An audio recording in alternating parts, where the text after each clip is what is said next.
Hello, Hello, Debbie.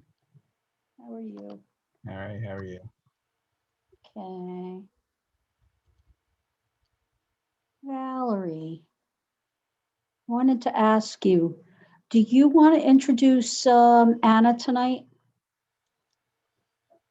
I don't think Valerie's actually there. She just signed in. Oh, okay. Nope, I'm sorry, I just signed in. You looking for me? What's up? Yeah, I was just wondering, would you like to introduce our speaker tonight? No, I think you're the president. You can do it. Oh, okay. You're our speaker chair. I thought you might like to have the honor. We got enough Yeah. work to do, Debbie. Valerie and I will be very busy tonight. Yeah, well, that's true. You always are. Yeah. Okay, I'll be back in a minute. okay. And I'm gonna mute because I'm gonna keep trying to nibble a little bit until we get started. Sure. Nibble, nibble. I'll go back to what I was doing. Hello, Christina. Hi, Christina. Let me see. I was putting my video on. Oh, there it is. Okay. And I don't have any. Ooh, you look like you're in the countryside. I like that. Yeah, that's Scotland. All right. Good for you. Yeah. Is that your picture? Or is that Yeah, something it's you my- downloaded? It's my picture. It's a cell phone picture I took from the bus Wow. because we couldn't stop. It's a great shot. Yeah, thank you. I like it. Guess I can take my 2021 off now, huh? Trying to delete some stuff off my DVR before. Yeah, and let me find, I have to find Anna's bio. I think we're gonna have a lot of people tonight because we were on another meeting. Matt and I were on that other meeting last night. Okay. And we invited all those people. Some of them were very interested, Good. so. I was in Eastern Mountain Sport, and I was talking to the woman behind the counter. She was like, "So what do you need those heavy pants for?" I said, "Oh, well, I go out shooting, and I need some heavy pants. So I'm shooting in the snow." She's like, "Oh, I do photography." So of course I didn't have one camera club card on me, right? Normal stuff. So I gave her my card, and I was like, "You can find us on Facebook," and I was giving her all the things. So I hope she joins. I don't know. Oh, that'd be great. We'll see. So that's what we get with, because I run my mouth so much. Everybody. Yeah. All Hey right. guys, can you hear me? Hey, Yes. John. Yes, hello. Can you see me? Yes. Ken. Okay, good. How you doing? We're doing good. How are you? Good, good. You know how I guess I have to get further away from the back of the chair. That's the problem, right? That I keep seeing piece of the It's- I thought Yeah. if I Hi, thought if I put Christina. some- Hello, John. How you doing? Oh, was that John or Stan? No, that was me. Okay. John, Yep. how you doing? Stan is, I think he's muted. He's still muted. Yeah. You have to unmute yourself, Stan. Hello, everybody. There you go. Hi, Stan. Hi, Stan. Hi, Stan. I'm coming back at you. I'm gonna eat. Pat,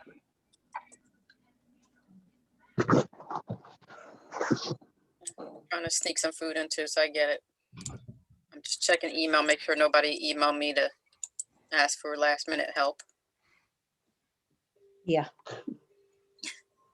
That was one of the things we were talking about in the meeting yesterday, and the folks on the meeting were talking about how they have to, provide so much help for members. I think they have much larger membership. Most of our members have kind of gotten used to what they need to do, but they have ongoing issues with people not understanding how to use Zoom.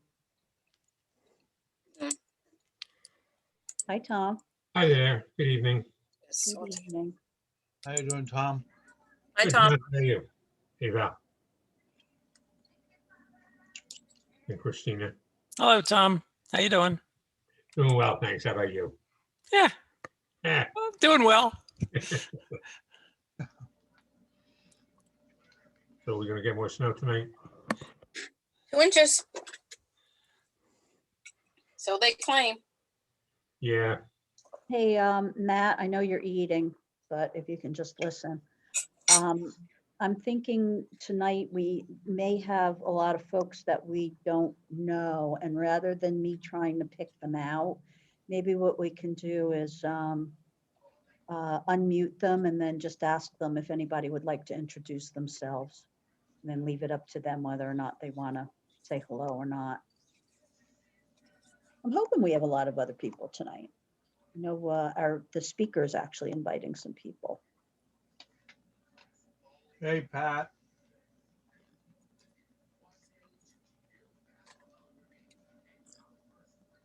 Christina, is your halo moving with you? Yes, it is.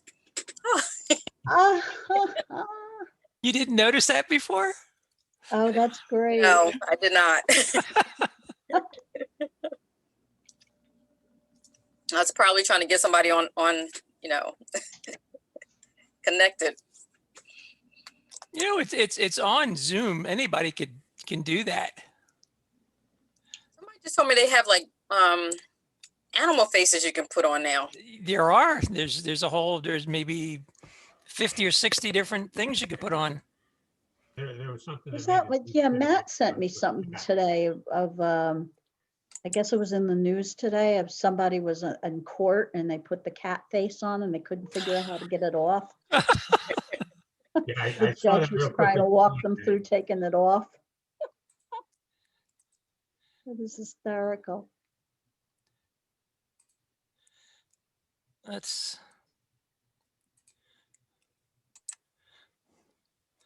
I'll give you a hint. I found it. And we chose the same Oh, did- one. Isn't that fun? I tell you. Zoom has given some people some work. yeah.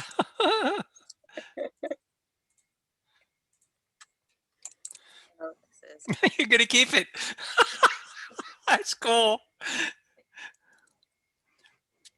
There you go. Oh, Bernie.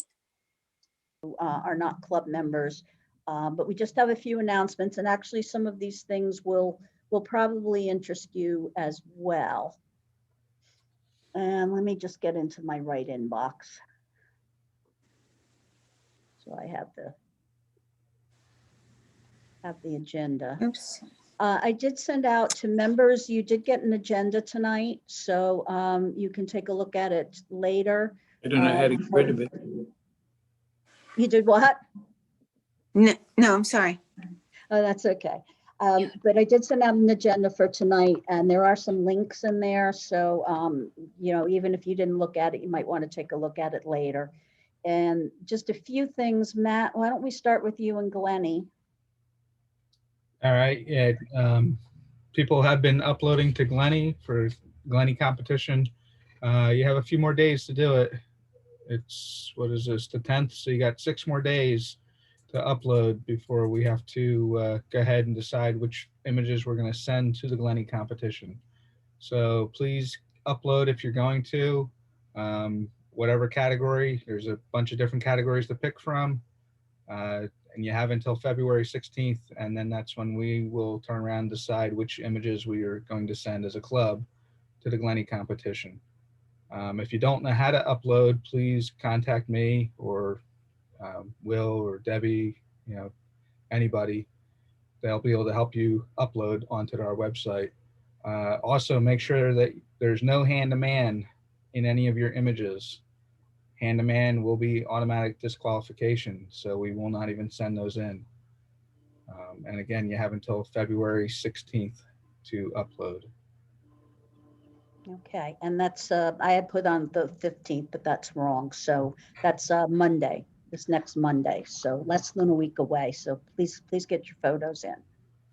We did very well last year. We were one of the 5 clubs that won the diversity award, so it was very good. Terry Donofrio sent out an email earlier on NJFCC because there is a lot going on there. So please make sure you take a look at it. But I did want to point out a couple of things that were on his email that you'll probably want to know because they're very current. One is on February 13th, there's going to be a creative landscape photography with Joseph Rossbach. And it is free, but you do need a ticket. So February 13th is this Saturday, 2 to 3:30. So if you go to the agenda that we sent out, or if you go to Terry's email, there's a link to Eventbrite to get a free ticket to that event. And just another reminder too, that next Wednesday, the 17th, we've been invited by the River Point Photo Club to join them for the properly equipped macro photographer with Mike Moat. We will be sending out that Zoom link as soon as we get it from their president, Liz. And that should be a really good program. And then I'll just also point out to you that on the treasurer's report, there is a treasurer's report that was attached, was part of the agenda. And also just to mention, Linda told me today, we did very, very well with renewals this year. We only lost 2 individual members and 1 family membership, and they were, one we don't know, but the other ones that we lost were for good reasons. One person's working at night on Wednesdays now.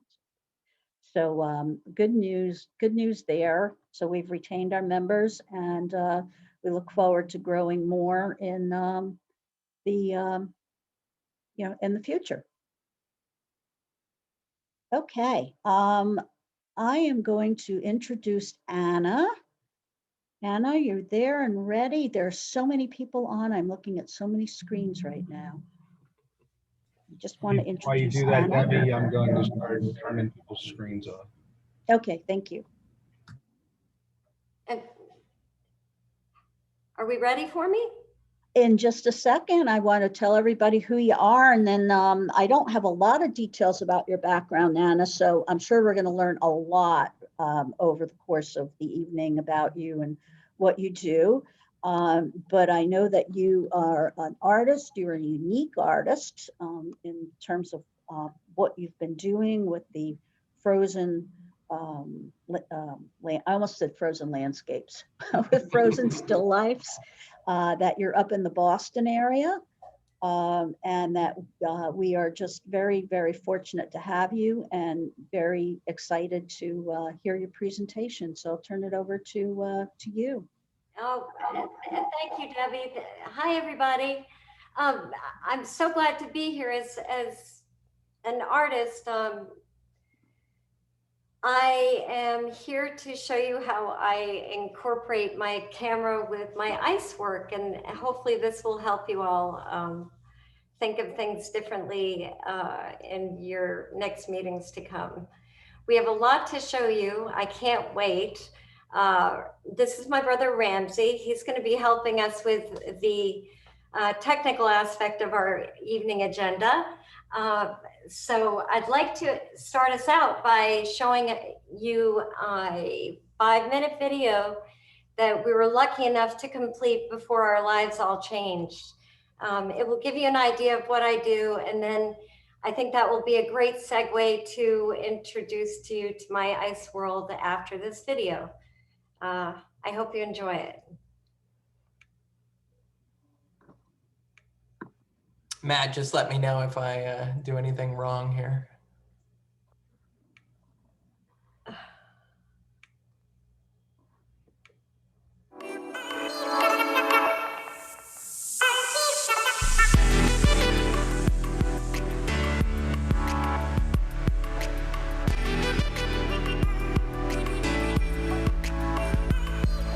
I'm so used to being behind the scenes and working with this on my own. The people in the background at Art Basel, they stopped and they looked and they stared and they stared some more. There's something about what my artwork does that stops people in their tracks. They realize that here is a rather petite woman with a chainsaw about ready to hack up this big block of ice with flowers in it.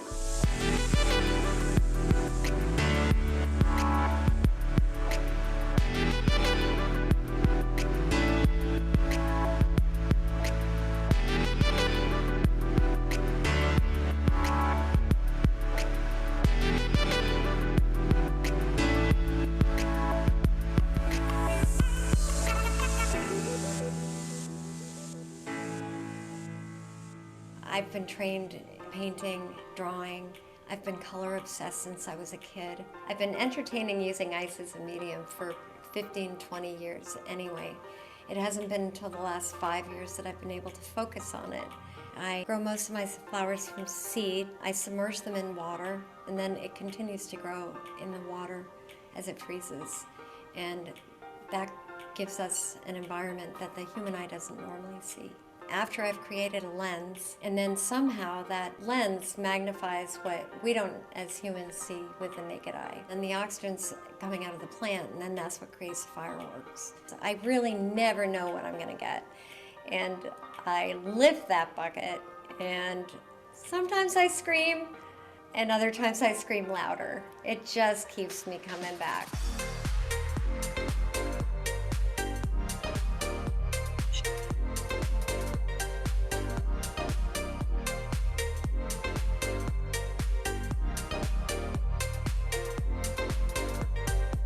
Honest to God, it really is the prettiest thing I've ever seen.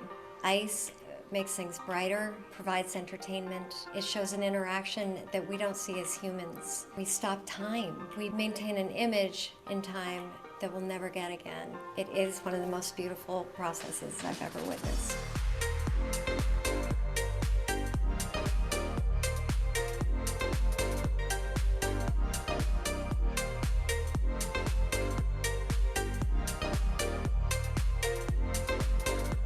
What I like about my work is that it's scientific and artistic. I am a purist with my ice because everything that you see in the ice is growing outside at that given moment. As an artist, there's a lot to my work I can't see until the flower's grown. I really don't know what's going on with the light, the sun, and the daylight hours until I put the flower in the bucket, and then I can see what's gone on in the past. I can preserve and enhance a beautiful flower. I would venture to say I can make a rose look better in ice than it did on the first day of bloom.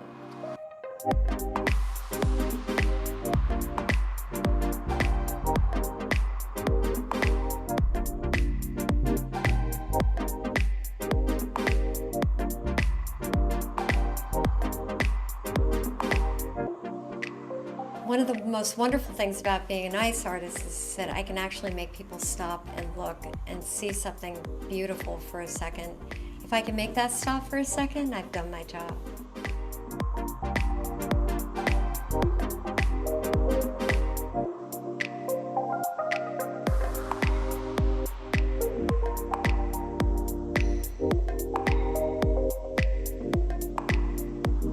You know, I've been studying flowers since I was 3. Flowers are photographed and painted and drawn ad nauseum by wonderful artists and people and everybody.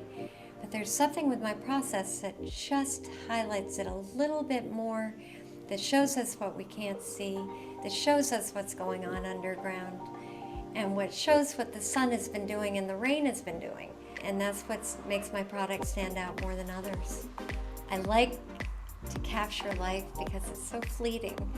There's an anxious optimism to my work, and it keeps me going every day. I cannot wait to see what's going to happen next.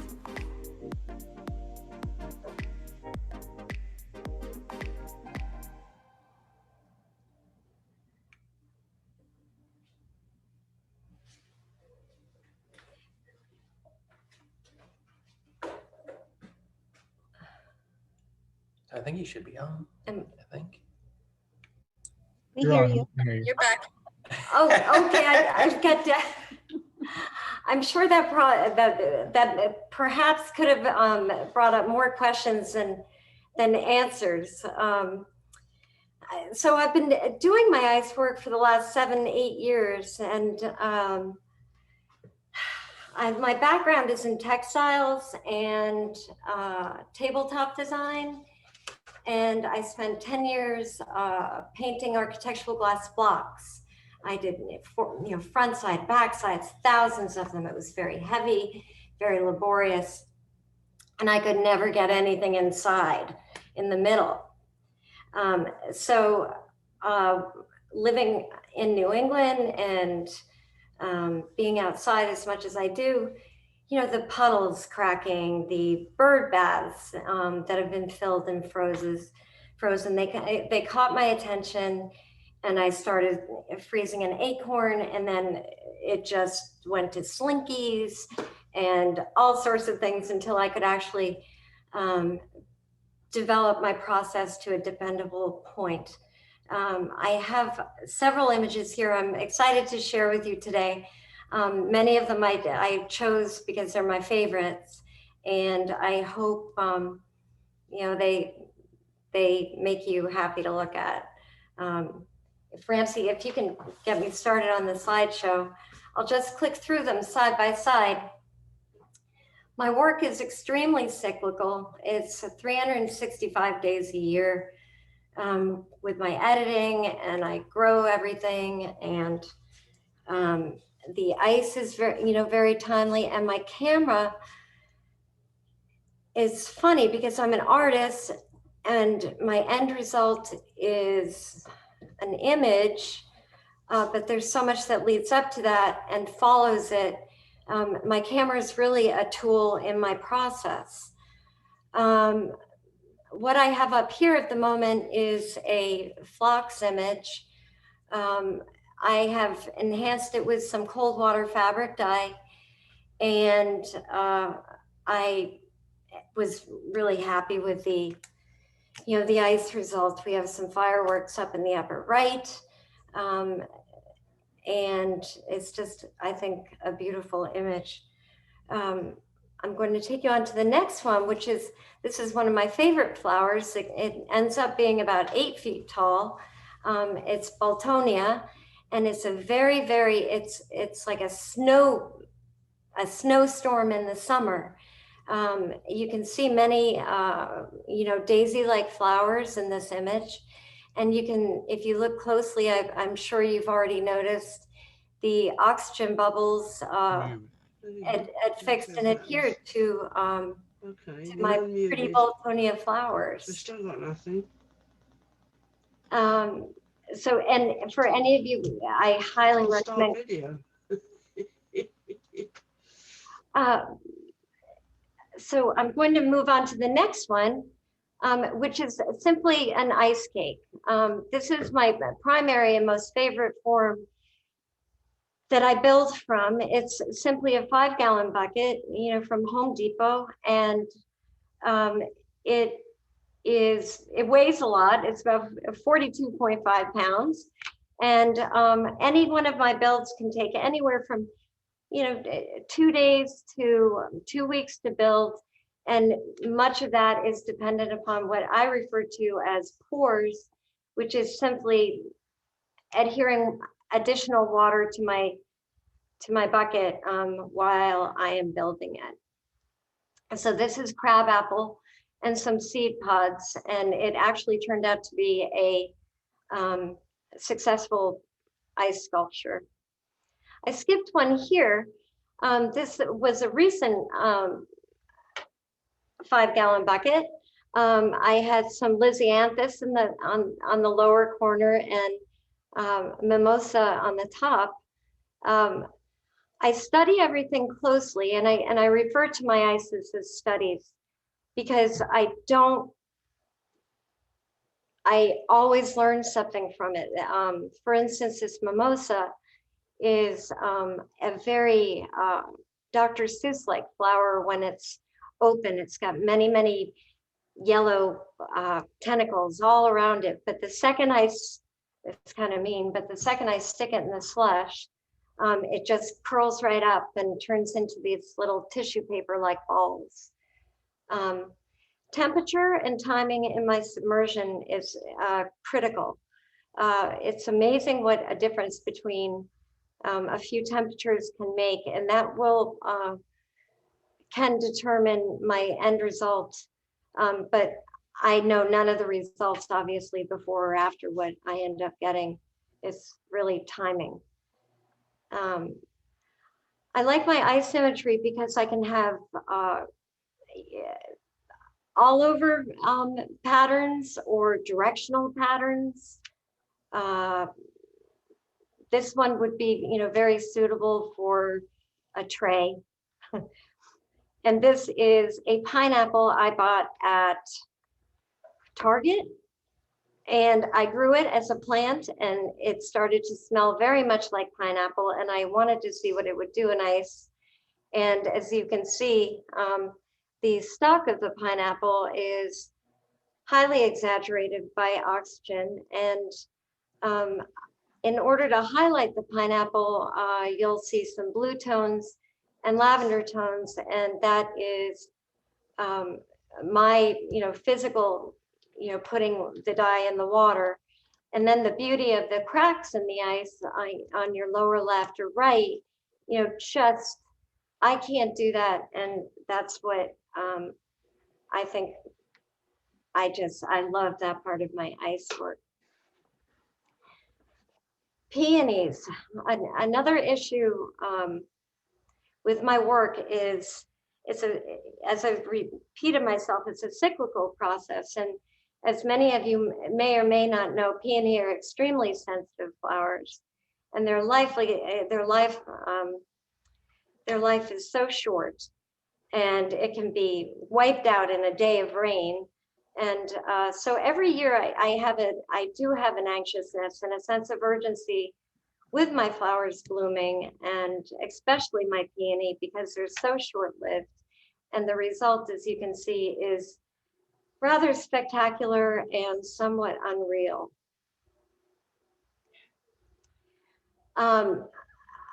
Over the years, I used to think that I had to have the first blossom daisy because it was so beautiful and so white, with no brown. And I found that I only had 2 days before they started browning, and how is that going to appear in my work? But the longer I freeze and the longer I create and photograph these imagery, the more I really hold dear to my heart the passing of time, and again, the process and the cyclical nature.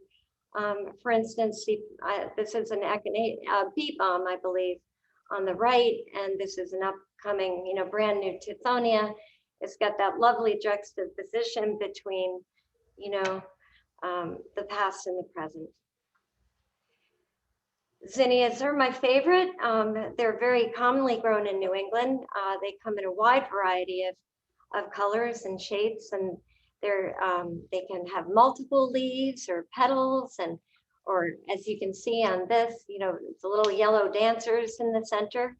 I find they're full of character, lovely specimens, and behave just perfectly for me when I'm in a nasty mood and want to brighten myself up. So this is actually, we have the zinnia in this image, as well as some phlox. My ice cakes, I chose to include this for you all this evening because the left image simply has colors, striations, and a blue filament. I am showing this to you because the image on the left is far more time consuming to construct than the image on the right. I talk about pours, and so for every color stripe you see in this image, I pour a green, and then I have to wait for it to freeze, and then I have to pour a clear in order to separate it, so the pink and the green. So these are kind of tricky, and it will enhance very often the florals that I put in my compositions 95% of the time. So I just wanted to show you that because to keep in your mind for ahead of time. my favorite. I love this. I hope you all enjoy it as well. This the beginning of summer, the optimist, you know, oh, we've got months ahead of us. My dill has gone to seed. I've got the first daisies in here. I probably have a forced zinnia in the lower right-hand corner, but I know that's a fresh Jack in the pulpit with the echinacea up in the right. And this just to me says, let's go get them. Hosta. Hosta are one of the first things to come up in the season, and it probably gives me the most entertainment. This is, as you can tell, just the side of a, you know, just the very edge perimeter of the leaf, you know, of the petal of the hosta. I remember clearly picking it in the evening hour and putting it in one of my lenses, my ice, and I do that every year, and it never disappoints. I like to refer to these as landscapes, and as Debbie mentioned at the beginning when she wanted to say landscapes, that is part of the joy of constructing the work that I do, is because I can get some beautiful landscape-like feels. The other night when we were doing the tech practice for our meeting this evening, this was the ice that we were using to test out the equipment, and it was just a spectacular ice, and it made me look forward to getting here tonight from last week. So I've really been looking forward to this. A chrysanthemum.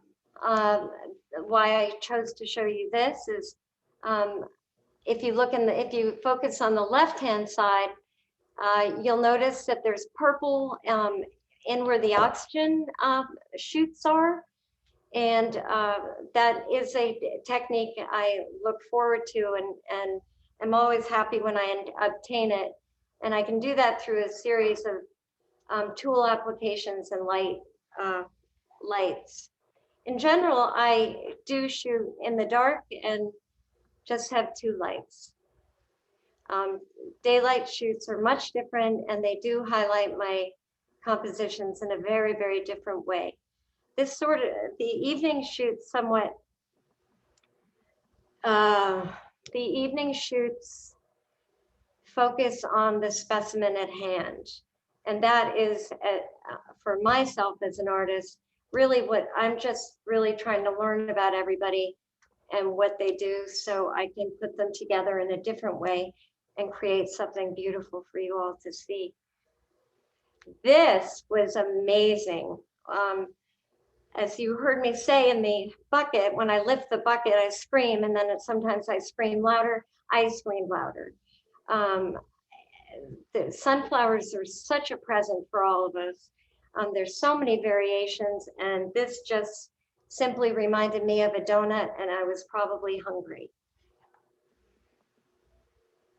Wedding bouquets, my goodness gracious, I've had the good fortune of having some very brave brides offer me their bouquets to freeze. And it's been a wonderful experience to take their future in their hands and place it in my lens and be able to give them something besides a brown paper bag with dying flowers to carry around for hopefully the duration of their lives. I think this might be one of the last ones. It's just a very optimistic, pleasant, happy piece. And I thought that was a good piece to end up with. Again, it's Joe Pyeweed, it's Echinacea, it's Tithonia and Zinnia. It's about August.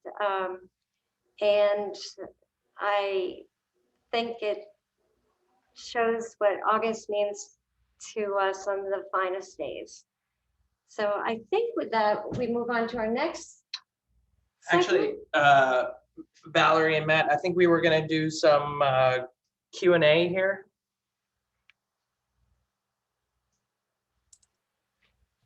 I Yes. can see if anybody has any questions. Anybody have any questions? Ask something, give Anna a little rest here. It's a difficult subject to get across. it's a funny concept. And when I met Valerie 2 years ago in New York at the Art Expo show, and in the photography section. And, you know, it's been a struggle since then to really get across my process and what I do. And So if you guys want, I'll read the questions that are coming in on the chat, or do you want I'm to? gonna tell them they can Sharon, unmute yourself. You can ask your question. Oh, what lenses do you use mostly? what do I usually? Lens. What lens?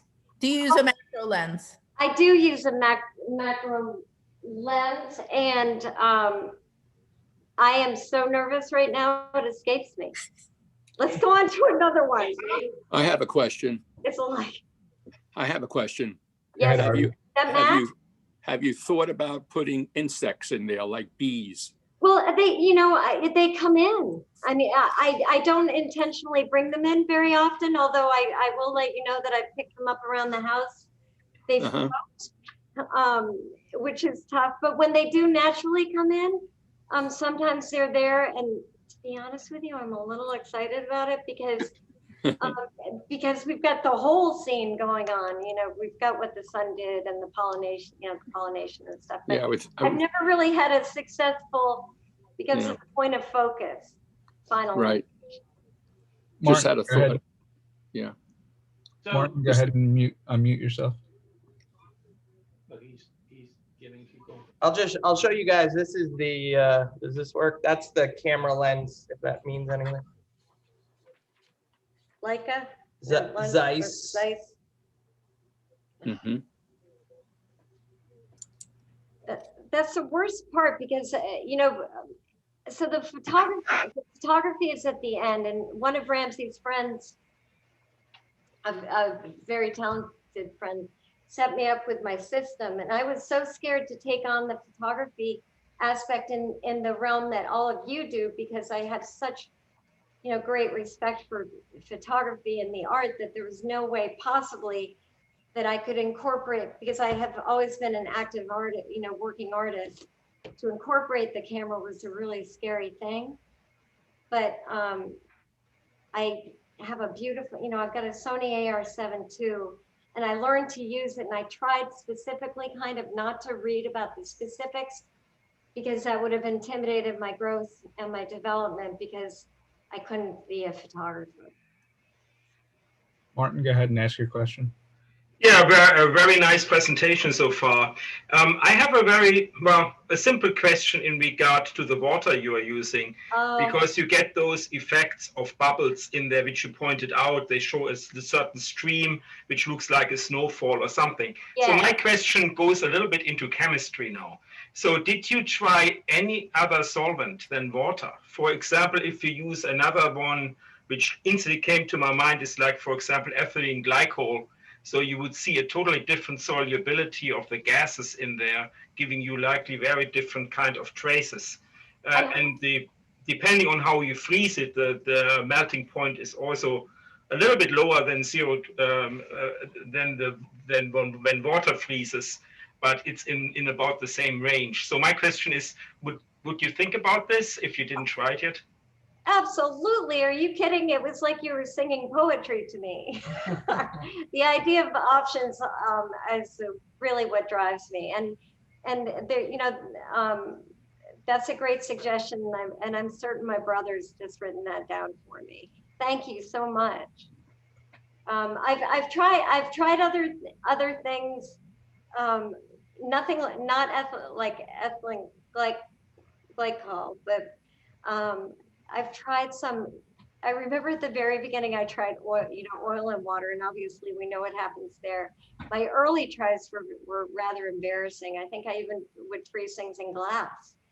But the best thing, what I do with my water is, I boil it. So I get the oxygen out of it, and that really helps clarify the ice. Now that you're on the boiled topic, they're asking, is it tap water? It is tap water. Okay. It's tap water, and I just It's the first thing I do every day. You have city water, correct? Yes. Okay. And I, I've done it. Well, I'm going to give you guys how you can try it at home at the end. But I can help you, help you out with that. Linda Heath, if you unmute yourself, you can ask your question.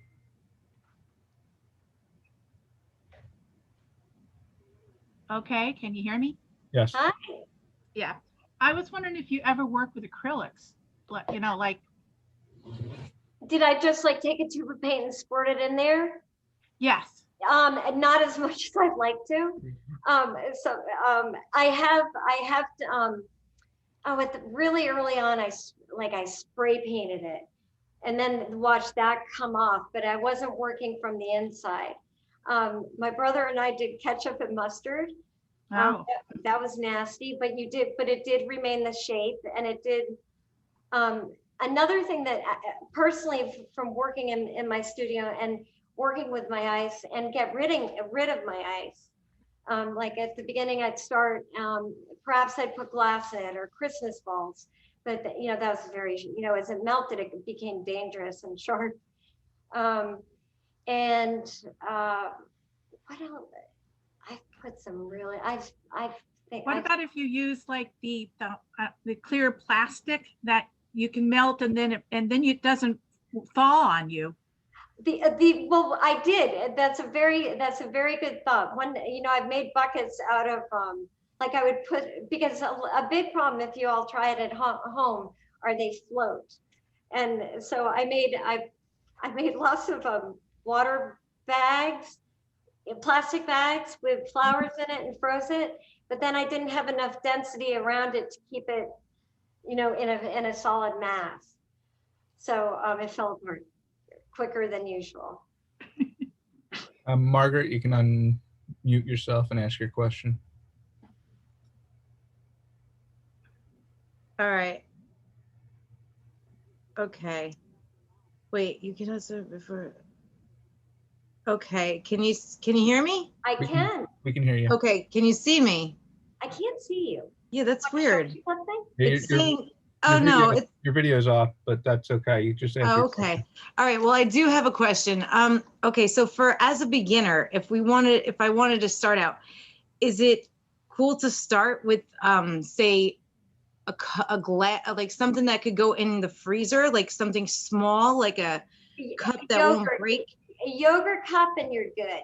So that's what I did. I started like with you because we all have a regular freezer, and I only had a regular freezer before I have 4 out here. So yes. So start out, because I would start small. Like I would even be creative as using a little ice cube tray even, and try out with little baby flowers, Well, exactly. I'm a baby at this. I'm going off screen because I have a friend of mine gave me hops, and she suggested that I do the cubes, and then you wait for it to get a small layer, and then you poke a hole in it, and then just jam that tiny flower in there. And you can do it that way. But I do recommend the smaller your container, the more likely you are to have it be gray, like the regular grays that we have in our own, in our own ice cubes at home. Oh, okay. All right. Well, thank you. Thank you. Thank you. Yeah. I love your work. It's very beautiful, very unique. Thank you. You guys, this sounds like a really queer pitch, but on Instagram, I'm on every night and I show what I'm doing in the studio. Oh, it's great. On the highlights. Chris Moore, if you could unmute yourself, you can ask your question.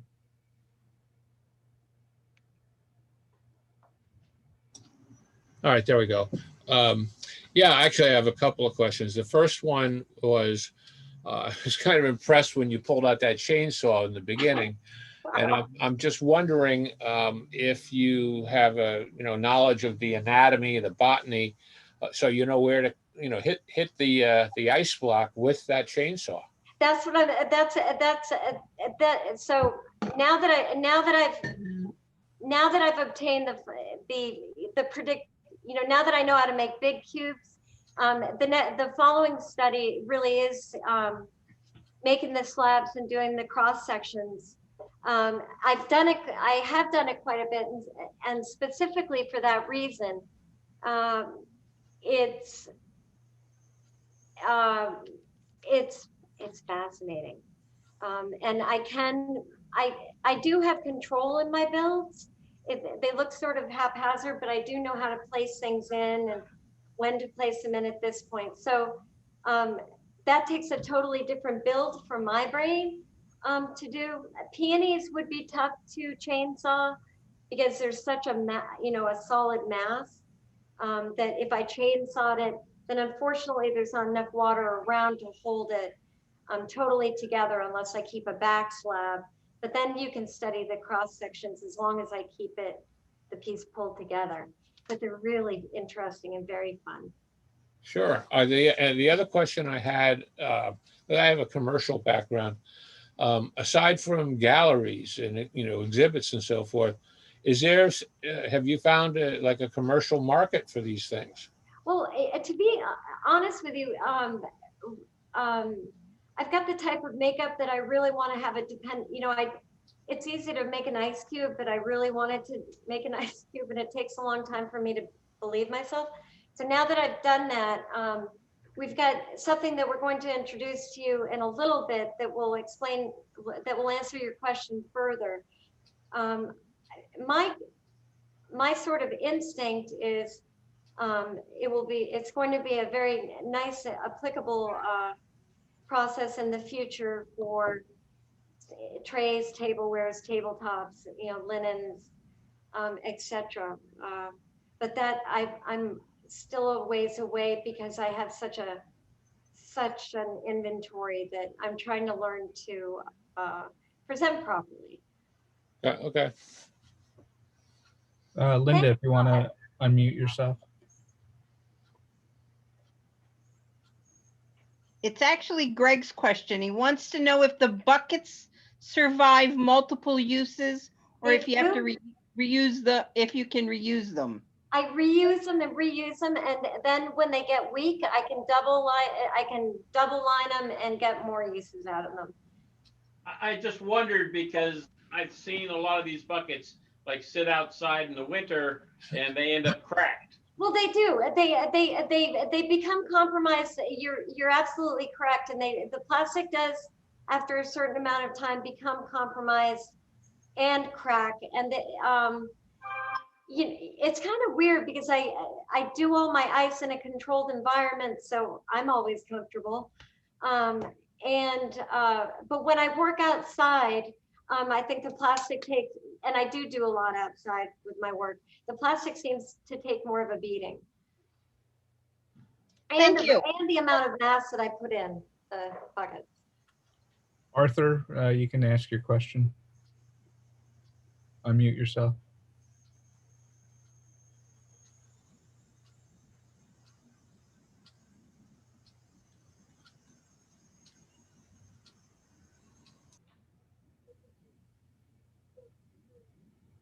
Can you hear me now? We can hear you, yes. Oh. I was asking, what is your favorite material to print on? Have you tried glass and metal? Yes, I love metal. I've got three favorites: metal, acrylic, and cotton. Thick, heavy cotton paper. Paper, yeah. The paper is I don't know. So basically, why I do ice is because I painted well, I drew well, I never did anything great, and I've always been color obsessed. So the paper ones, when they print on the paper, that's what makes me my frustrated painter come to life, because they look like paintings. Right. So I prefer them on the cotton, but there's a very contemporary, wonderful view with the acrylics. There's nothing like the acrylics because that mimics the ice again. Yes. It's another layer of ice. And as well as the metals, I love the metals. I'm always just worried that I'm going to scratch them. But the same thing with the acrylic. Yeah. So. Thank you. Beautiful. Michael, Padwy, unmute yourself, ask your question. I was just wondering if you ever used the whole plant, roots and all. Yes, I love doing that. And that's because I've gotten the zinnias down and some of the flowers down. For instance, this year, I just really enjoyed that part of it. And it is more challenging. There's a very fine line between decomposition and like between the life, you know, that brown color, everybody, when you're walking in the woods on the leaves, you know, one day they're fine and then all of a sudden they look like cornflakes. Yeah.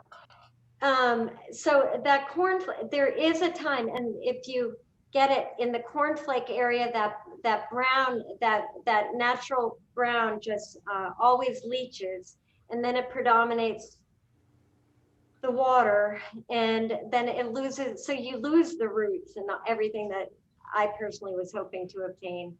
But I'm going to continue with that. I've sprayed down the root bases just to try and get the root ball along with the plant, but I look forward to doing that more in the future very much.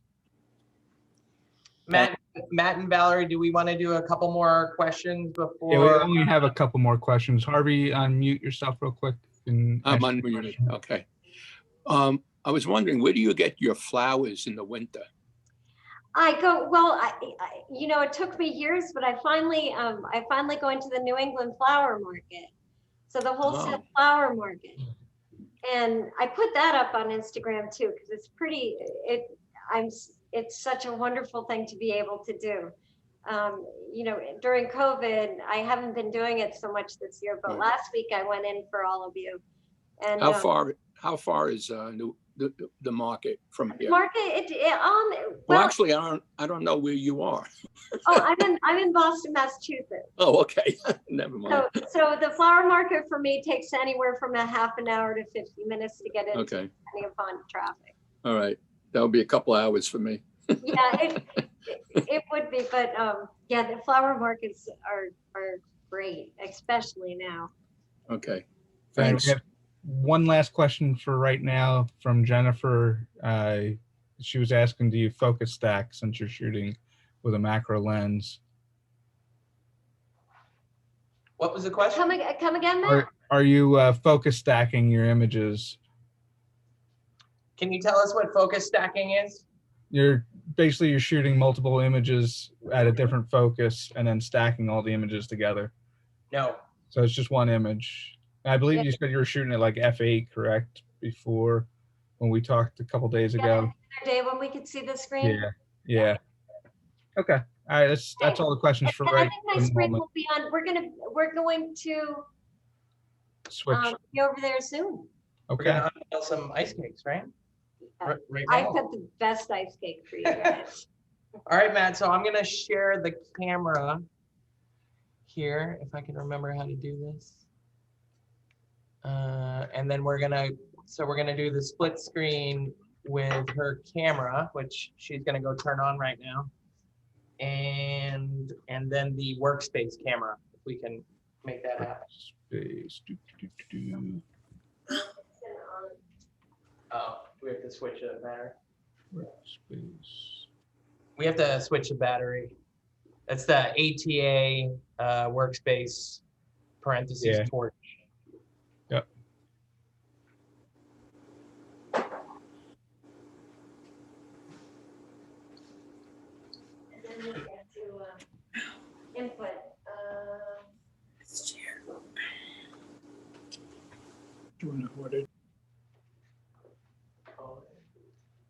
Do we want to switch the audio to that camera as well? Should I do any muting here? I think you were fine last time having it right there. Okay. You guys just let us know if we want to switch, if the audio isn't working. Valerie, do you see it as a split screen? Yes, I can. Okay. My view is way different than everybody else's. Oh, we're not gonna unmute something here. No, we're gonna. Oh, I'm not gonna do it. Yeah, I'm gonna just turn up the input here, and just let us know if you guys can hear Anna. We're not. We can hear. Yeah, we can hear it just fine. And for everybody else in Zoom, you can change the size of the windows. If you want to make one side bigger or smaller. Just, if you put your mouse in between the two windows, you'll see the double-headed arrow, and then you can click and drag to the left or right. That way you can see Hey, Anna Matt. on one side and then the actual camera on the other, which is what's appearing on her TV in the background.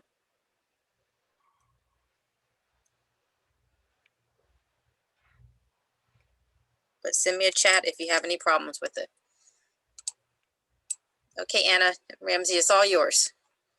Okay, great. We don't have to do anything. No. Matt, do you want me to unmute the, it's asking me to unmute on the workspace camera, or should we just keep it how it is? Yeah, just ignore it. Yeah, just ignore it. Ignore it then, and just stand up here for a second and let you know what we're doing. I have 2 ice skates for you this evening. One is simply is going to be in the background, and that's just a striped one, just so you can see the colors I use. And then the one on the table, we're going to have an unveiling. You'll have a peek at it, and I think we have a bio break. So I'm going to just uncover this one, which again is just, it's like a big popsicle. Anna, I'm sorry, Anna, one second. If you are not seeing side-by-side view or both windows, everyone, go up to the very top where you have view options, and then click on the little down arrow and choose side-by-side mode. Side-by-side mode. And then you should be able to see both. You want to point the camera? Not really. I don't, or Okay. I don't know if it shows up, but Okay, you're good. Thanks, Anna. okay, so this is up to me to zoom out of and show you guys the whole bucket. So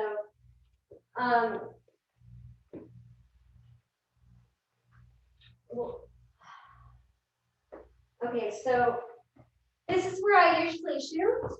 I'm on an old skylight and a couple sawhorses. I've got a bucket below me with a washcloth that takes away the drip. That's also another reason, you guys, why it's difficult to put nasty things in the water, because it just makes us stink. But I've got a really good ice here, so I guess we've got that close up, and I hope you all can see. Ooh, I'll do that for everybody. Thank you. Ooh, so, and then isn't this a cliffhanger where we leave you be and you have to come back and see more? Are we having a break now? There's the bio break, but why don't you do a little more rotating? Can you guys see? Yes. Is it pretty? How's it look? Ooh, Very pretty. I'm just gonna flip it for now. Put the bottom half on the, put the bottom half, and We'll take a break. we'll take a break. so Matt, can you put the clock up for 5 minutes? In the chat, I'm seeing beautiful and gorgeous. So see, I'm oohing and ahhing on, not just me. Yeah, we'll do all this good stuff, I hope. Okay, and thanks for the beautiful and gorgeous. And we have wow and ooh. Oh, it is a good one though. I had one that wasn't very vibrant. I was like, oh no.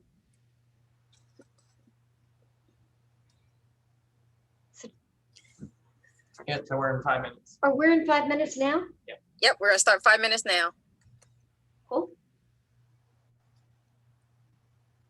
It's funny, when I share this, I can't actually mute it anymore. Oh, here we go.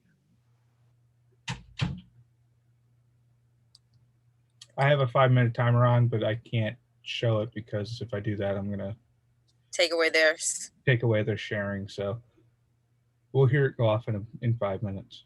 Anybody Alright. needs to use a bathroom? Now's the time. Yep, 9:07.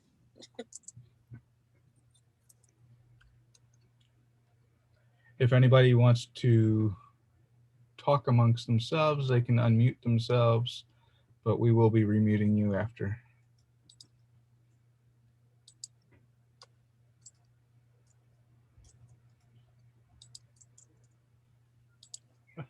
Freedom.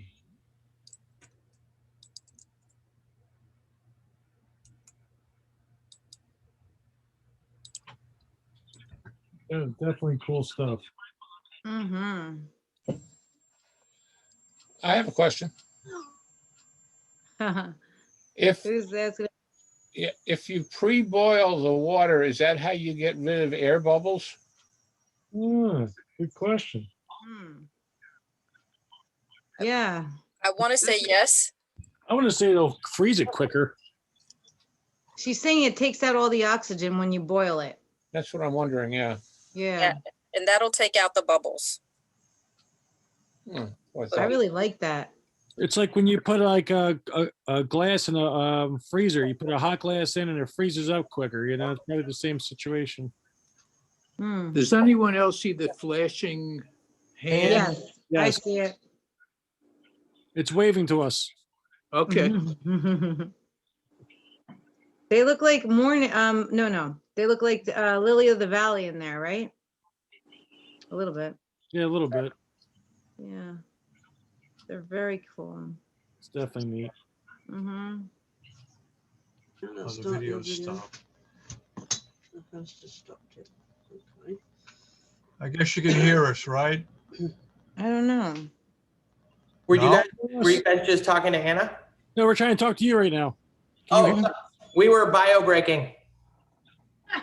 But we're back. We're back. What, did you have a question or? Yep. I have no idea. It's good. What are you talking about? I have a question. It's for you, Hannah. Oh, good. Okay. I know this sounds like, would you ever use like food coloring to change the water, like a tint besides clear? Oh, yeah. Let me show you. What I use is cold water fabric dye. Okay. What you're talking about. And food color is, I started with food color. It's just that be careful because it's expensive for a little amount. Right. It gets diluted so fast. It's almost better to buy a box of RIT. Oh, okay. Yeah, I understand. Yeah, because I was thinking that might change, you know, I mean, it's great with the clear, but I was just wondering if you ever experimented with the coloring. So, can you see on the screen? Can these guys see on the screen now, or do they see each other? I don't know. We're kind of on a break, so. No, but we still can see your. Yeah, we can still see you. So. Yeah. So they can see. This is what. Oh, they can. Oh, you guys can see me, but you can't see the ice. I can't. Oh, we can see the ice. Oh, okay. So the blue that you see in there is cold water fabric dye. Question. Oh, that's what it is. Okay. For Christ's sake. Nice. And you've got to be careful about that, because if you put it in that's too wet and you put in, you know, the blue and the red, then you'll get the purple, but it might get like icky purple. So I use like long, I'll show you. Okay, thank you.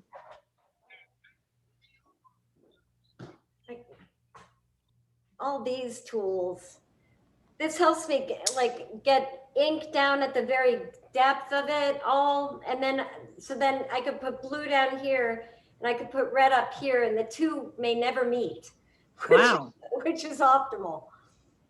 Now you would do it after it's frozen? When it's more slushy. So you want it to have some consistency to it. Mm-hmm. Because if it's too watery, like, you know, just our regular water, it's just willy-nilly, it goes everywhere. Yeah. Just take a look at a glass when you're at the kitchen table. Mhm. Just drip the food dye in it. I still don't get how they get it that perfect. Yeah. I just think this art is so amazing, and it's like, how would you, like, say if you want to display it, okay, do you put it under, like, would you put it on, like, say if it was at a table, like a centerpiece, how would you keep that cold? Oh, so if you want to make one for a party? Yeah. Or something, put a cookie rack, like in a baking sheet, or in a bit of a depth of a casserole or something. Because then your cookie thing will raise it up, and you'll only lose about a half an inch, and then it will melt during dinner. And then you just, if it's going to spill when you carry it to drop it, you just put in a napkin and soak it up until you can actually carry it and not spill it. Okay, that makes sense. All right, our 5 minutes is up, so let me just mute everybody real quick. Okay, I think I'm gonna go over to the camera. Mute everybody again. No, you're not muted. So we're talking. This is just your process and. All right, Anna, you're good to go. All right, so, okay, so we can see this, and we have to, I can show, there we go, I can show this better too this way.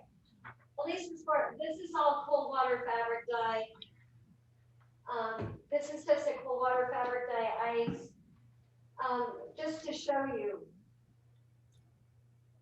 the ice, what the colors do. You can tell it's a pour. And what I mean is, it's liquid, so it's self-leveling. And that's why you just get the straight, the straight lines. But you can tip a bucket. Here you go. You can tip a bucket to make some angles. Again, it's fun at home. And you can fill up balloons too with dye. You can do that as well.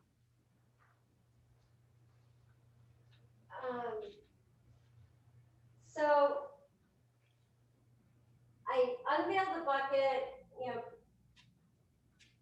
I usually turn out, it's pretty dark, and you've got, let's see if we can get inside this ice a little bit so you can see what I see.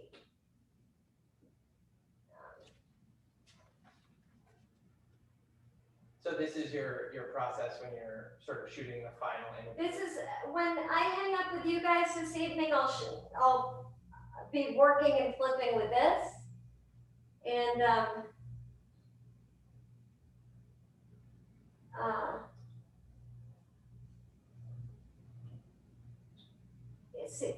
I like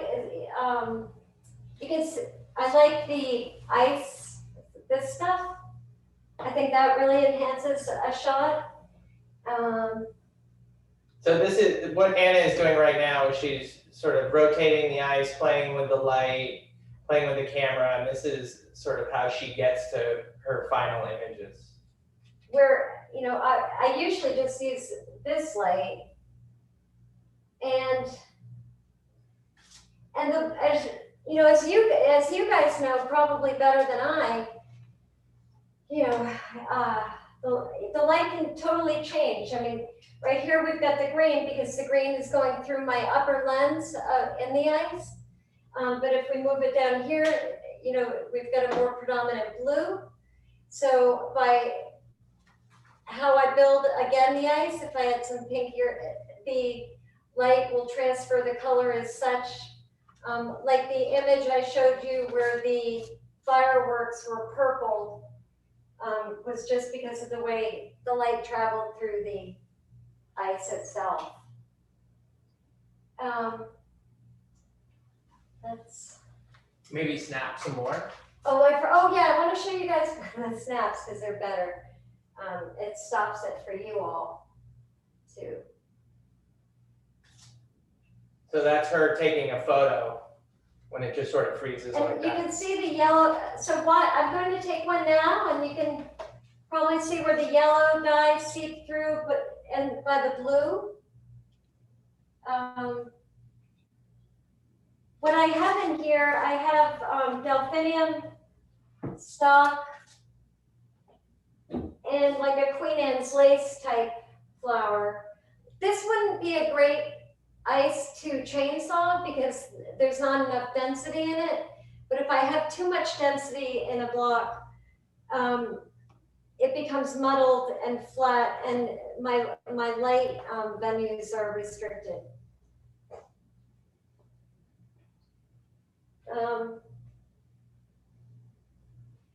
I use different kinds of containers. I find that the cylinder I used to think that the cylinder was restricting because of the curvature of the lens, but now it's really my preference. A flat square ice block such as this behind me seems like it would photograph better, but it makes it a little flat, even though it's stuck in the ice. I don't do resin for the mere fact that it's toxic, it smells, it's expensive, and I like the fact that my ice melts and I'm left with my digital files, and I grow, what I grow, I return back to the compost heap. So we have a question. How long after you take it out of the bucket can you remove it to see the flowers? It takes a long time for the ice to release. It can take an hour and a half to 2 hours, and I usually sit with an ice for 4 to 6 hours if I'm lucky, and that's kind of lying because I get impatient.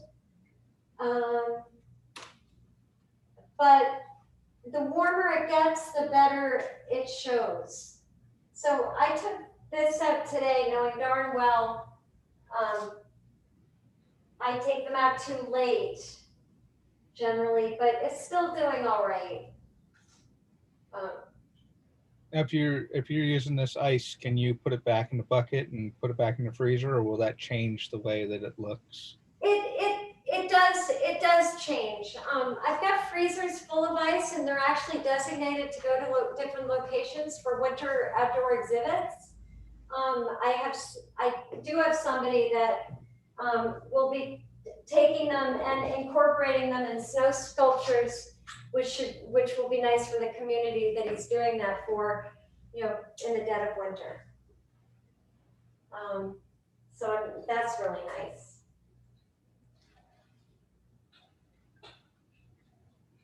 And what do you set up on there? A piece of glass on horses? It's a skylight. It's a skylight from my house, and thank goodness it hasn't broken. I thought I was going to need a table, and I've never needed another table because it hasn't broken. If it breaks, I'm in trouble. So that is just way too green, and it's because I've got the colored edge.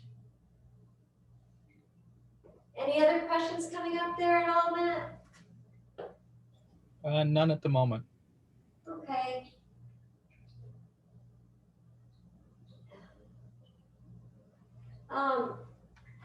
So I can rephotograph them, but they just don't look the same. And if I don't have a thick lens, which I mean a circumference of ice around it, the flowers start to poke through the ice as it melts, and then it becomes not my favorite ultimate photograph. Okay. We have a question from Chris Moore. He says, do you ever sculpt the ice with a hair dryer, an ice pick, or a torch? Well, that was Chris who asked? Yes. I think Chris, you might have just produced a segue into the blowtorch. All right. So I do. I have a lot of heat utensils. I use irons, I use heat guns, and I use the torch. I use the torch when I chainsaw a lot to shine up the edges, and this, do you have that, Ramsey? What's that? The blowtorch? Oh, it's right there. Oh, it's not.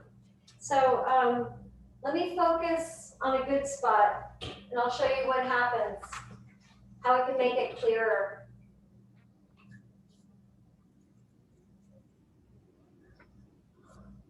Come on. And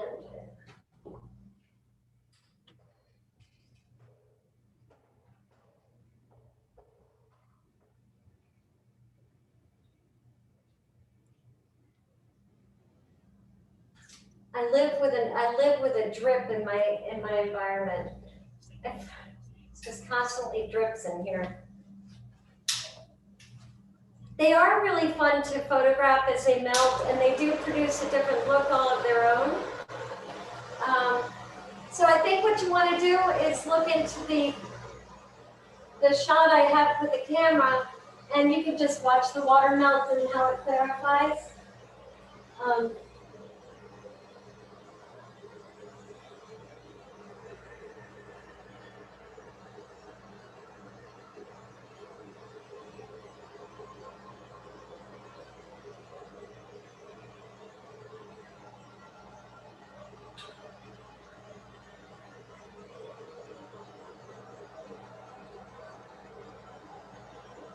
You know, and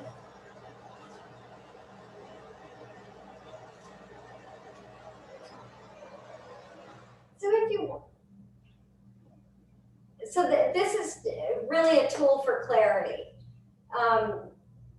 You know, just to expose more. This ice is so new, there's not a lot of gray to get rid of, but very often there are layers of gray on the exterior, which I simply remove with my benzomatic. So if the ice looked gray or hazy, you would use the torch to clean it up. It can clarify it. Okay. For sure. We have a question. Have you ever tried to shine on light from the window? No, I haven't. Very good idea. Like daytime light. Daytime light. Yes, daytime light is 100% different, and I love it. Okay. And the way this studio is hooked up, it does work well. It's just very often I'm out in the garden. If it's in season, I'm out doing my work, getting ready for the ice. What kind of you're in your garage there? How warm is it in the garage?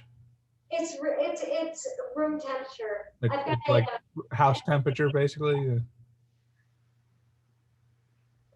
Pardon me? It's like normal house temperature then, 70 degrees or so. It is, and it is in the summertime too. So Okay. it's weird that I build these things in a controlled environment. I'm very close to getting a walk-in freezer, but I really hope I don't. But that may be on the horizon should things change.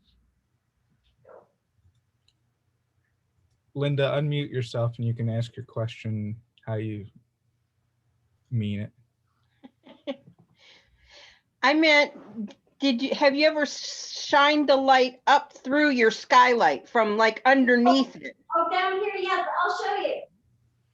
So it's funny, I usually think that it will work great, but I also use, very often, I just have the mirror here simply to keep the ice from staying on the table. But that mirror gets in the way a lot, but it does help give me a different kind of shot. Thank you. Sure, thank you. Really interesting comment here, Anna, in the chat from Harvey. He says, I noticed your camera is on stabilization. Stabilization may or may not slightly soften your image. Have you ever thought of that? No, I definitely haven't. Thank you. Thank you. That's on a tripod, by the way. Say it again, sorry? It's when you use the stabilization and your camera is on a tripod. Certain cameras could try to stabilize themselves, but you're on a tripod, so it could blur the image somewhat. But some cameras don't do that. So that's why I say may or may not soften your image. Thank you. No, that's great. Well, we should do some tests. Take a note. I did. You guys have a lot to offer me, for sure. So should we want to do some more questions here, and I can quickly do the website, and then we can move to general questions, or do you want to do some more questions? Is everyone feeling engaged and energized? Do we want to keep doing questions, or?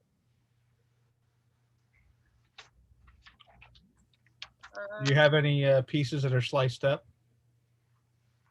I have a question. Oh, go. How do you avoid lines in the freezing process? If you're doing this in layers, how do you avoid seeing lines? I love getting this question because nobody would ask me this, and there is an answer. It's kind of crazy because I refer to pores, but my pores, if I want to erase a line, I want the temperature when I pour it to be very close to what I have in the freezer. So I'll have another bucket in the freezer of just tempered ice that I know when to pour it that will help alleviate that scene. Okay. And then when you arrange these in your first step of the process, you're arranging these things in what, liquid water?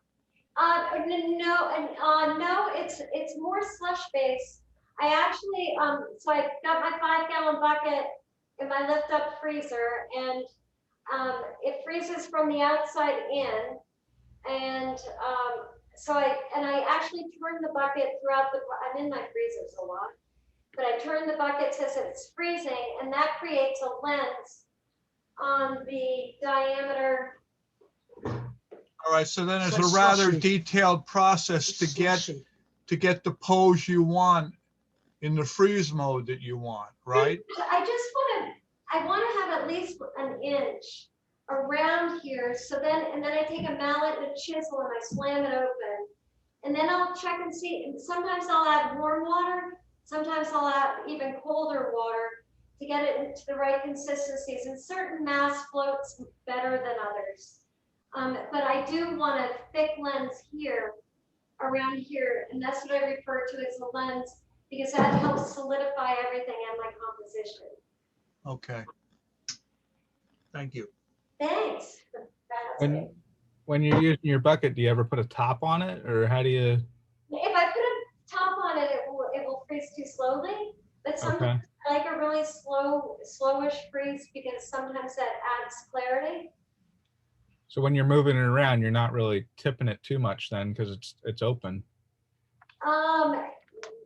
Yes. If I'm doing any tipping, it's before I top it off, before I make my final pours and top off the bucket. Okay. And then how long does it take you to make a bucket? Anywhere from 2 days to 2 weeks. Some of them are the really laborious ones end up showing that I work it too hard and it doesn't come out with such ease and such a lovely free flow. So it's all about temperatures, and there's great sensitivity amongst the most minimal degree difference.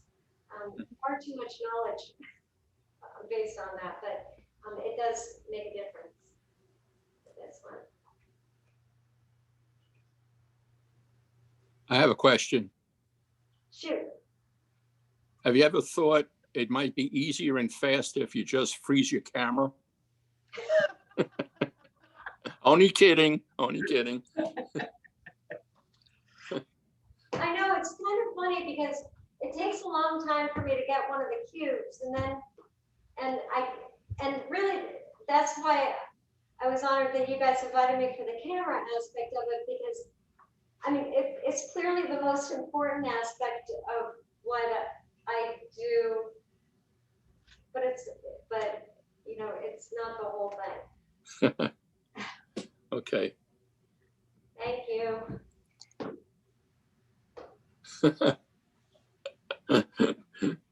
Marianne, you can unmute yourself, ask your question. Hi, Hi, I was just wondering, do you usually manipulate the ice to make it do the striations or the cloudiness or anything, or do you just let it do its thing? Those specific things that you just mentioned really are specific to ice. And I think that's one of the things that I really give up. The only control I have with that is by time. I love the striations. Sometimes the striations work for me, sometimes they don't. And usually always the fireworks, the oxygen emanating from the botanical matter, really is always, in my opinion, the best entertainment. And that comes with the freshest flowers. That's why I like to grow native weeds. Do you pour the water in the bucket as it's still hot, or do you let it cool down before you pour it in the bucket? I've usually got, between, I've got probably 40 gallons of boiled water in here right now. And I used to play a lot with the temperatures because I've heard that freezing it hot, may make it enhance the clarity. But I think because of the volume, because it's if I'm doing a full 5-gallon freeze, it doesn't matter that much. Oh, I lost Justin. I lost the train of thought on that one. You guys pull me back. What didn't I answer for you? I know I didn't answer one thing. No, the answer made sense. You doesn't matter whether it's boiling hot or. Oh yeah. In the end result, I really was hoping it would, and it didn't. It's probably the simple answer. Is it true that boiling water freezes faster? That's what the Google says. I spend a lot of time on those questions every now and then. I forget about it, and then I think maybe I should revisit it to enhance my product. We have a question from Jennifer. She says, I would think boiling water would melt the plastic of the bucket. I didn't realize that a lot of our restaurants use these 5-gallon buckets for cooking and sauces. So they're heat appropriate. They're made for heat. Isn't that creepy? And you're just using a standard like Home Depot bucket, basically, right? And that's the standard Home Depot bucket. And, like we said, start at just, if anybody's at all interested, I mean, all I did was start, maybe a Jello mold, and then I put orange slices in a Jello mold, and then put it out in the snow and photographed it. There's so many weird. It's fun to put something that's unnatural or unreal, so to speak, in an environment where it makes no sense. so if somebody wants to do this at home, they would take their container, whatever it is, it's going to be a small container, and they would fill up the ice or fill the container like halfway maybe, and then start freezing it, or even I would fill it up all the way, Matt, and then wait for it to get a crust on the top, and then poke a hole in it so then it doesn't rise to the top. Okay, and then just shove your items through that hole. Shove your item in it, and also make your,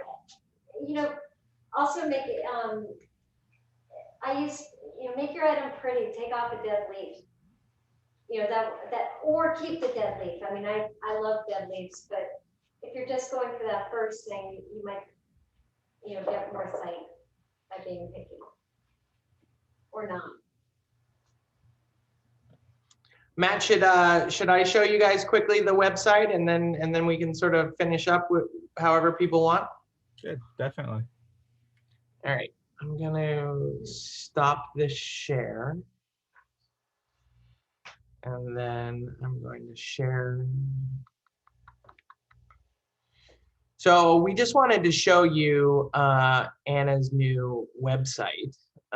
This was, gosh, how long were 8 months, a year Yeah, over a year, definitely. So, you know, this may be interesting for you guys in terms of, you know, this is an artist with thousands of images, and you know, one of the big things we were trying to figure out is, you know, how do you market something like this? How do you in such a vast sort of archive of her work, how can we how can you give people a sort of a unique experience in terms of viewing her work? You know, she started doing trade shows, and you can bring 5 or 10 pieces, but you know, is that really getting the sort of viewer involved? So we are working with a group in Edinburgh, Scotland, who basically wrote an algorithm.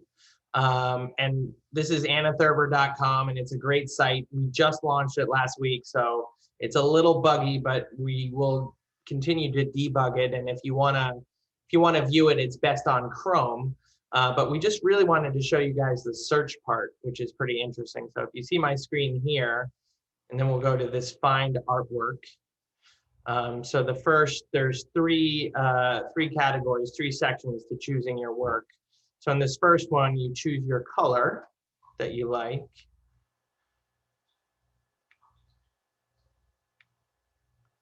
And then you choose the different specimens, many of which I can't pronounce.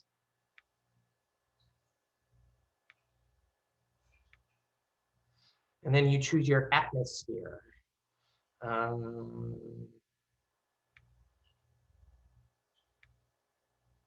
Go with romantic. And hopefully this works.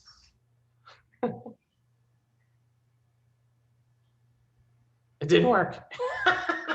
Go back. Oh no. All right, we'll give it one more try here.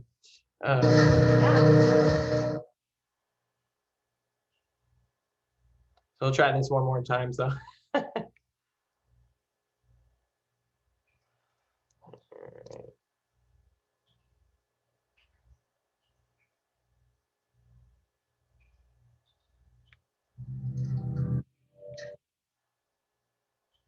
okay.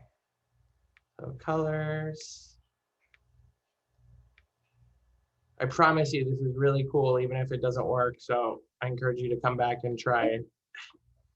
It's a living archive that will constantly be showing what I've been freezing. Oh, please work. All right, it didn't work. Sorry. Oh my God. every time. All right.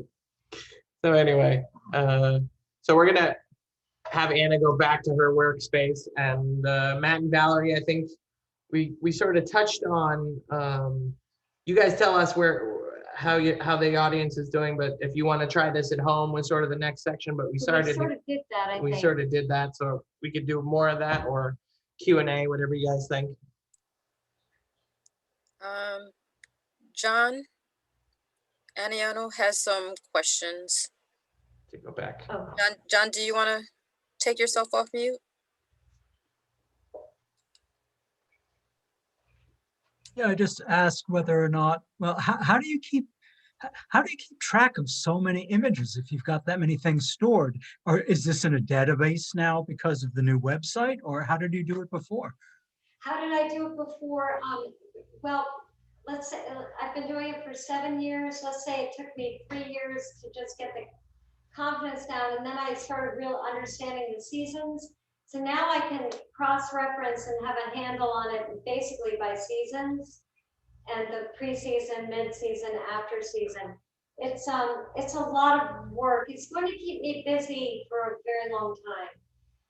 I think I've got 400 images up on the site now, and the site is and I've got a lot more to go, but there's so much I think that's worth sharing, you know, with other people, just because of the nature of being able to see what we don't normally see.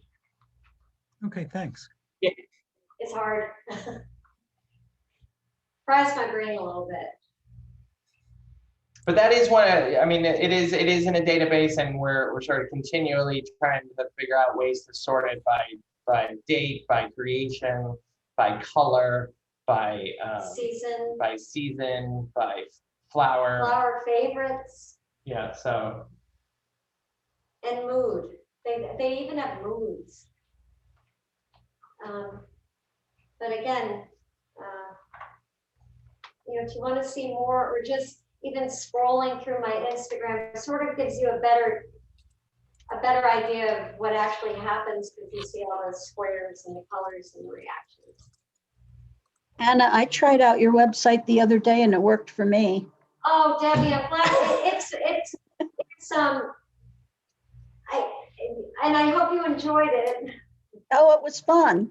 Yeah, that's it. You know, I don't expect to make it's expensive, as you all know, it's expensive to print, and it's expensive to ask somebody to buy, especially with the materials. I mean, from one week to the next, you know, our price points change.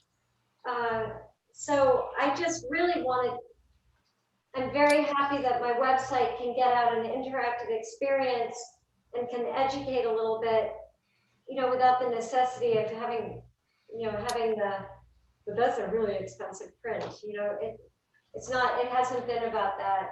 And I think you're very smart to ask for colors, because one of the things that I've heard about folks as they buy artwork is that it has to go in the room that they want it. So color becomes like very important, more so than it might to us photographers. I love that painting. Could you paint it for me to match my couch? Right. Yeah, exactly the same thing. I just tried the website on my tablet and it works right now. So. Oh, good. Oh, cool. Good. So you can see how it brings it up and emphasizes color. And it worked beautifully. Oh, maybe the combination that you put in just wouldn't bring anything up. I have so many. There's so many things that have to cross. That's true. Crosshook. Yes. And although I input the information, I input the color and the information in the atmosphere for each piece, and that's why the heftier and more volume it gets, you know, the better it's going to work for the observer. Which so I've got a lot of work to do. We've had several people say that they've tried your website and it worked for them. So it could just be your computer that it's not working for. It's probably it's the keywords. It's the keywords and how it's all looking at it. That's really what it is. That's how the databases are looking at it. That makes sense. Yeah. That makes total sense. Yeah, we fried it. And we fried it, and then I haven't been able to upload some things to cross-reference that. And you can always continue to add to the keywords or the tags that you have on the photos as you go forward. So it'll actually enhance it even more. So it'll give you more options to look at there. You catch that? Yeah, Joe's an expert on databases. Pardon? Joe is an expert on databases.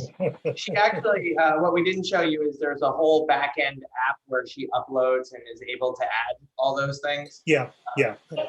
So it's that's just it. Because when you start to cross-reference and start to deal with stuff, that's when you, that's where you can actually add lots and lots of tags, and you can get down and do a lot of different things with it. So as you go along, you'll get better. You know, you'll understand it a little bit more. And it'll give you the ability to do things. And it just depends it depends on how they're putting them together. If it's anding or oring, you can get different results because of it when you put it together. With the colors, if they're anded, you have to have those three. Or if you're oring it gives you other things in there when you do the algorithm. Cool, thank you. So I'm gonna jump in because there's a couple questions and I think they're all kind of the same. Okay. Somebody was asking whether or not your flowers float, but you were also talking about shoving the flowers through the crust. So can you explain that a little bit? Yeah. Better or explain it again? Sure. Here's my mallet. Here's my chisel. And I wait for it to get slushy, and then I just pound it open. And I also investigate the unfrozen cavity, but the water cavity. I sense what it is, and then I can tell I know how they float and I know how they bend. I look at the flower, I put them together and put them in my hands, and I sort of weave them or I jam them as a bunch, but depending upon the petal density or the stick bent, we have woody sticks, we have very thin necks. It's all dependent on the actual constitution of the botanical. So did that answer everyone's question? Because she doesn't start with just plain water. She freezes it a little bit first. Yeah, not totally frozen. Yeah, the key word for you guys is to freeze it to create the lens. So the lens is really, so if you took out your yogurt cup and put it on the kitchen counter, probably the middle would fall out, but you'd have an ice cup, right? So you want that ice cup because that's your lens. You'll know what I'm talking about if you try it when you see it, because you'll go, oh yeah, that's what she's talking about. Do you ever use any other light modifiers, such as snoots to actually focus lights with gels and other things? The only things I use are origami paper. I'll take origami paper and stick it on the ice, and then shoot the origami. Well, I'm asking because you could actually focus a light onto a certain areas with a snoot or something like that to give you just to highlight something. That's why, or behind it to sort of give you a glow from one area. That's what I was thinking about, something along those lines. Got it. Thank you.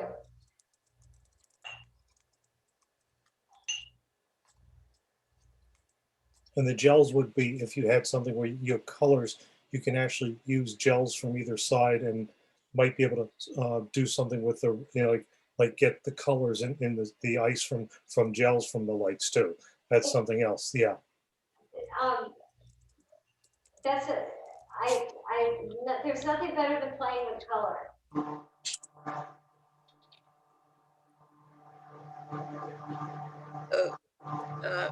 John Aniano, do you have a question?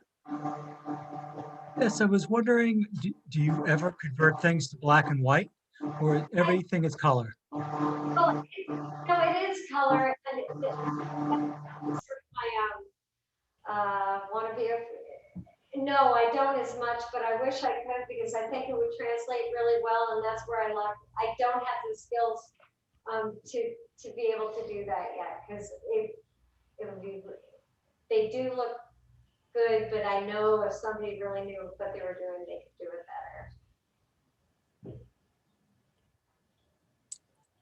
Well, you can come back in a couple weeks for our black and white competition. I noticed that on the schedule of today, Valerie, and I'd like that very much. That would be lovely. Yeah, come on back.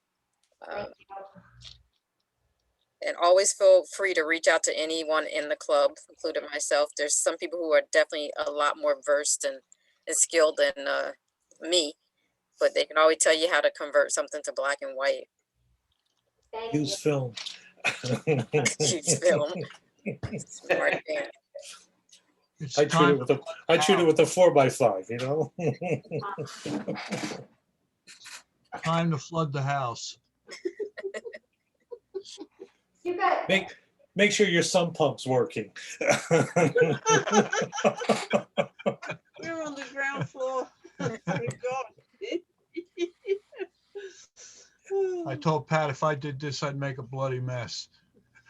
Well, the club's not responsible for any floods that you guys create.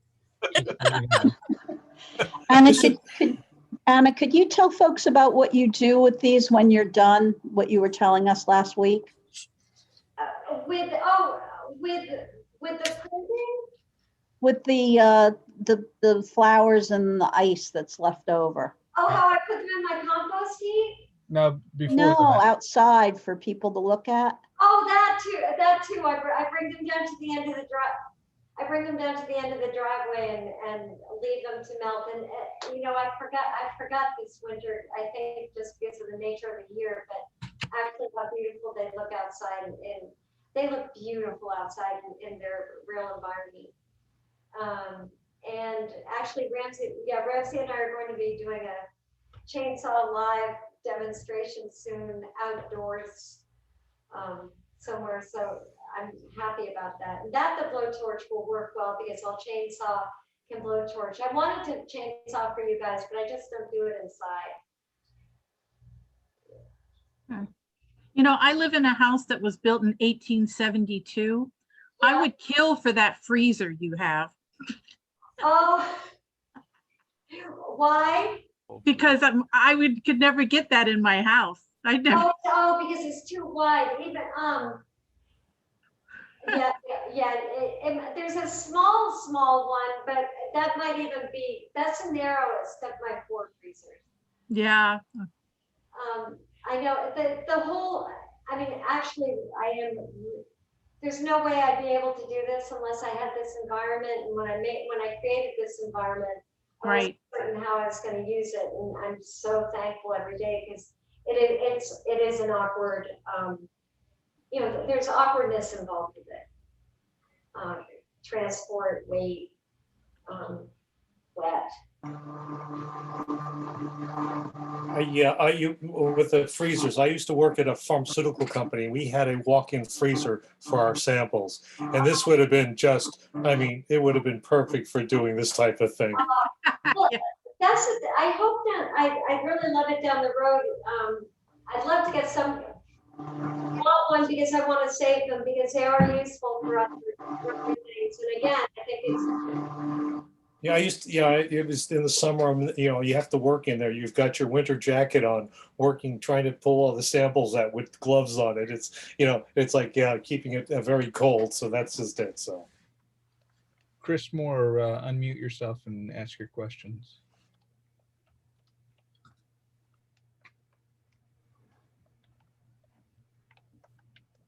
Okay, can you hear me now? Yes. Yeah, all right, good. Actually, two questions.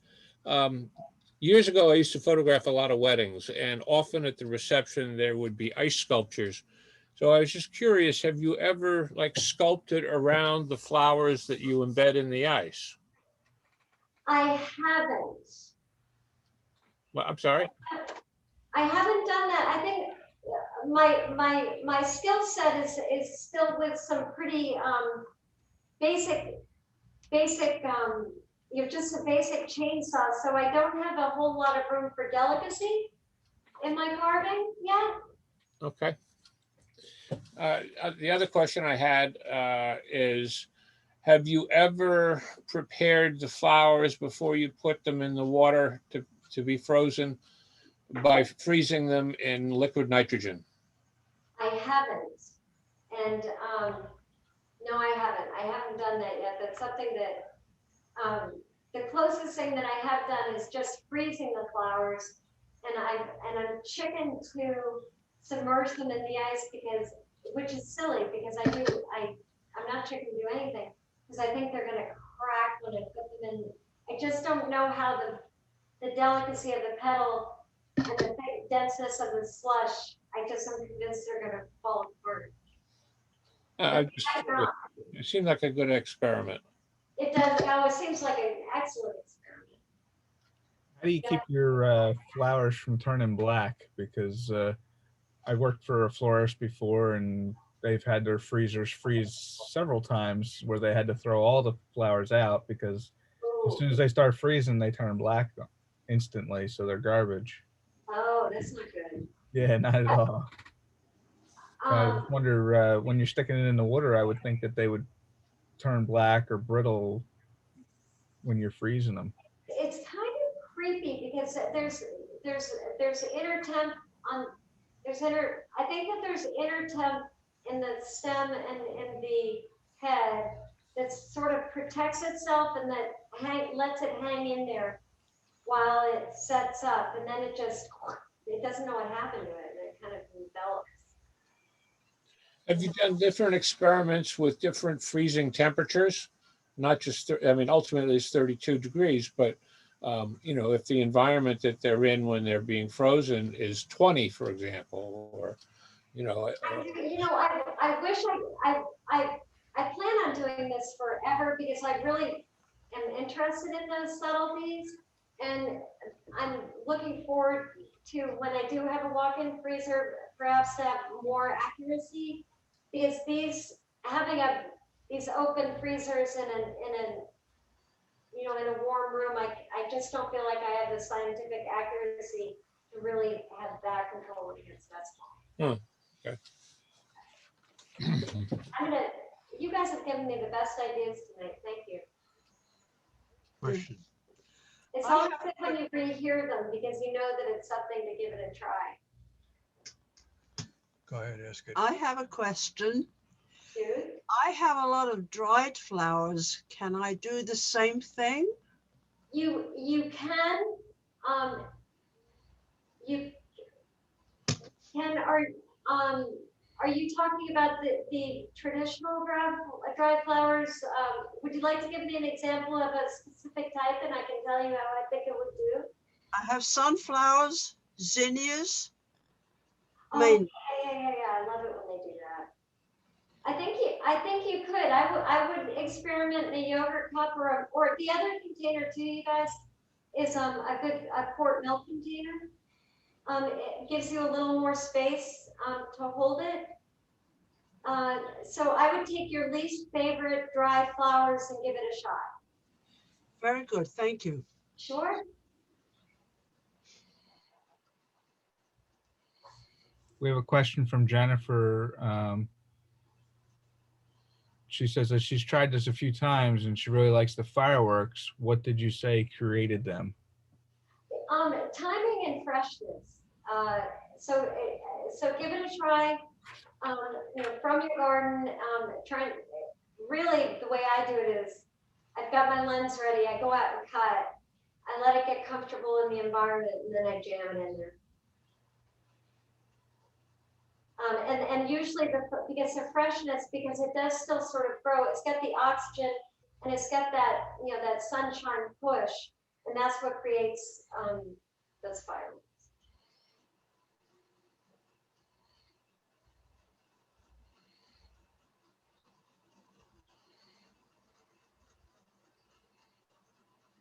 Jennifer says thank you. You're welcome, Jennifer.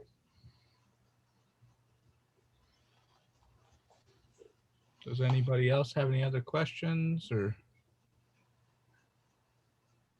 if so, go ahead and unmute yourself. Minds, just go to the site and email me a question. You know, even if you're trying it at home, I love helping people out. I mean, you know, it's fun, entertaining, and it gives us good study material. Anna, thank you so much for speaking to us. We really appreciate it. As you can hear from the questions, everyone's very interested in what you do. And Ramsey, thank you so much for keeping the technical stuff going there. And Matt, of course, and Valerie on our side. I think it was a wonderful presentation, so unique what you do. And you know, we wish you great luck with it. Thank you so much. Thank you so much for having me. It was a real honor. Thank you for all the effort you put into Thank getting you. ready for us. We appreciate that. Our pleasure. Really great group. You guys are really supportive and fun and creative and zany. There's some good ideas coming out. Well, thank you from me too. Thank you, Anna. And thank you. Thank you, Anna. It was very informative. Thank you. Thank you very much. Thank you. Thank We'll you. send you pictures of our attempts. How about that? Yes, I love that. People do that. And I really love it. Great show. I flooded. I'll send you all my errors and ask. Yeah, I can tell you. You can go onto the video feed now. Really, just ask. Yeah, we'll do. Okay. Thank you. Bye. All right, bye, everybody. Bye. Good night, everybody. Good night. Good Anybody night. that wants to stay on, they can stay on. We'll to chat. You can turn your video on. You can turn. Matt, I can't turn my video on. I will turn it back on for you, Vicky. Anybody else needs their video turned back on, let me know. Anna, thank you very much. You were Thank great. you, Matt. I'd like That the was video a lot of fun. I turned you back on, Vicky. That was a lot of fun. We're gonna spy on you guys if you don't mind. Hang out with us. You're gonna hang with us? with us. Myself on either. Hey, we won't be able to talk behind your back now. Oh, let's ask if we could just use you a little bit. This was our first presentation like this.